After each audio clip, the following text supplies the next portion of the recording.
السلام علیکم ناظرین، میں ہوں انور حسن چترالی، آپ دیکھ رہے ہیں Cheo-TV۔ میں اس وقت چترال میں موجود ہوں اور اپر چترال کے بہت ہی خوبصورت گاؤں پرواک بلا کا ایک خوبصورت مقام کمالم بل میں موجود ہوں۔ یہاں کی جو تاریخی پس منظر ہے اس حوالے سے، یہ کمالم بل کے ساتھ ایک نہری نظام جو پرواک بلا کی سرزمینوں کو سیراب کرتی ہیں، اور ان کی جو یہاں کے لوگوں کی معیشت کا بہت بڑا حصہ اس زمینوں سے جڑی نہری نظام کے ساتھ منسلک ہے۔ اور میں سمجھتا ہوں کہ اس طرح کی علاقے کی گاؤں کی سطح تک جو ایشوز ہوتے ہیں ان کو بھی ایڈریس کرنا چاہیے اور آپ تک پہنچانا چاہیے۔ اور آپ میرے بیک گراؤنڈ میں بہت ہی خوبصورت پہاڑ آپ دیکھ رہے ہیں، اور بسا اوقات ہم پروگرام کرتے ہیں سیٹ کے ساتھ اور مہمان کے ساتھ، لیکن آج اوریجنل ویو اور اوریجنل اپنی جو قدرتی خوبصورتی کے ساتھ جو میرے بیک گراؤنڈ ہے وہ آپ کو دکھائی دے رہے ہیں، اور اسی کے ساتھ میں یہ پروگرام آپ کی خدمت میں پیش کر رہا ہوں۔ پرواک بلا کمالم بل میں کھڑے ہو کر پروگرام پیش کرنے کا مقصد یہ ہے کہ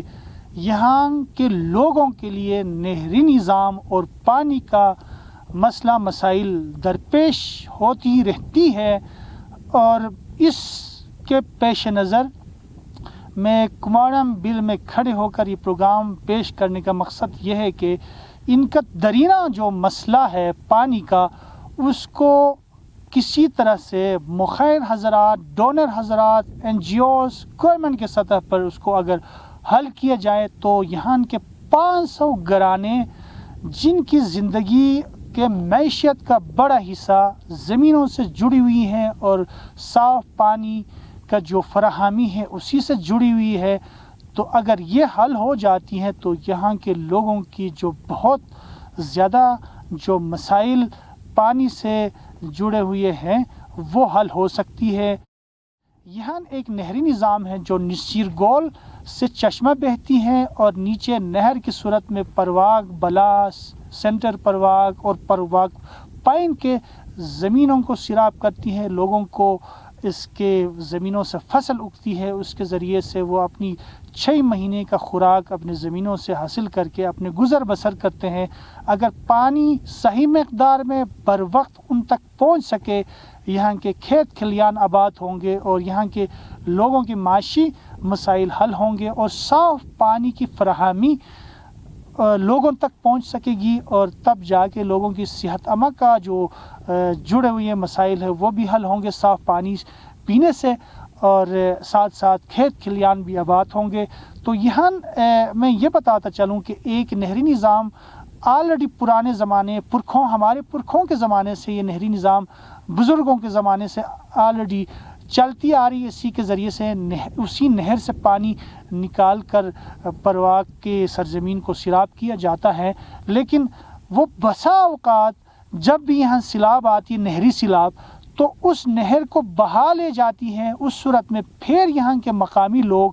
دوبارہ سے سرے سے اس نہر کو ٹھیک کرتے، مرمت کرتے ہیں، زمین کو کھودتے ہیں، کئی ہفتے لگتے ہیں، اس مشکل مراحل سے گزرتے ہیں، اس پریشانی سے دوچار ہوتے ہیں، اور ان کی زندگی سمجھو کہ اس وقت اجیرن ہو جاتی ہے۔ ایک بوند پانی کو ترستے ہیں اور گتلا پانی پینے پہ مجبور ہو جاتی ہے۔ تو میں سمجھتا ہوں کہ یہ 500 گھرانوں کی زندگی سے جڑی ہوئی ایک مسئلہ ہے، اس کو سیاسی شخصیت یا یہاں کے کوئی MNA MPA، میرے خیال میں مجھے نہیں لگتا کہ یہاں کے سیاسی جو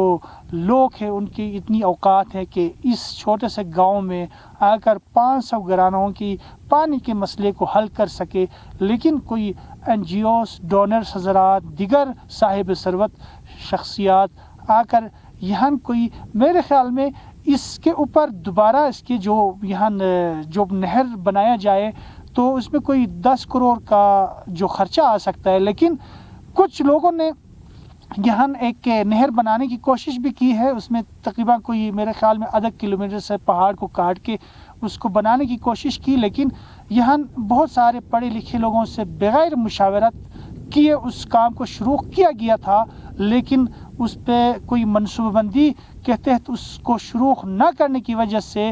تو وہ بھی کامیاب نہ ہو سکا اور تھوڑا سا کام کر کے اس کو روک دیا گیا ہے۔ ابھی تک میرے خیال میں 85 لاکھ روپے اس پہ خرچ ہو چکے ہیں، لیکن جب یہ پہاڑ کو کاٹ کے نیا سرے سے کوئی نہر بنانے کی کوشش کر رہے تھے تو وہ ملبہ جب گراتے تھے تو وہ دوسرے پرانے جو نالا ہے یا نہر ہے اس پہ گر کے اس کو بھی نقصان پہنچاتی تھی۔ تو لوگوں کو پھر اس دقت کا، اس مشکل کا بھی سامنا رہتا تھا کہ اس نہر کو دوبارہ سے ریپیئر کرنا، اس ملبے کو دوبارہ سے ہٹانا کافی ایک مشکل کا سامنا رہتا تھا۔ لیکن میں سمجھتا ہوں کہ اس طرح کے منصوبے مقامی لوگوں کی، پڑھے لکھے لوگوں کی مشاورت سے شروع کیا جائے تو بہتر ہوگا۔ تو میں سمجھتا ہوں کہ یہ جو ابھی جس مقام پہ میں کھڑے ہو کے بات کر رہا ہوں اور اس مقام کے ساتھ آپ کیمرے کے آنکھ سے آپ کو دکھا بھی دوں گا، تھوڑا سا کام ہوا ہے اور یہاں کے لوگوں نے کوشش کی تھی کہ اس جو پرانے نہر کو ختم کر کے اس نہر کو ہم بنائیں گے، لیکن اس کے لیے بھی کوئی منصوبہ بندی نہیں ہوا تھا۔ اس وجہ سے اس پہ کوئی بہتر کام نہیں ہو سکا اور نہ یہ اس علاقے کے لیے مفید ثابت ہو سکا۔ تو اس کو مفید اور کارآمد بنانے کے لیے اس کا کوئی دوسرا آلٹرنیٹ یہاں کے مقامی پڑھے لکھے لوگوں کے ساتھ بیٹھ کے مشاورت کے ساتھ اگر بنایا جائے، دوسرا اس کا کوئی الٹرنیٹ ہو تو میرے خیال میں وہ بہتر ہو سکتا ہے۔ تو میں سمجھتا ہوں کہ پھر پرواک اور پرواک کے لوگوں کے لیے یہ اس کی زمینوں سے، اس کی زندگی سے جڑی ہوئی مسئلہ حل ہو سکتا ہے۔ انور حسن چترالی، اپر ڈسٹرکٹ پرواک بلا کماڑ امبل سے آپ سے اجازت چاہتا ہے۔ والسلام، پاکستان پائند آباد۔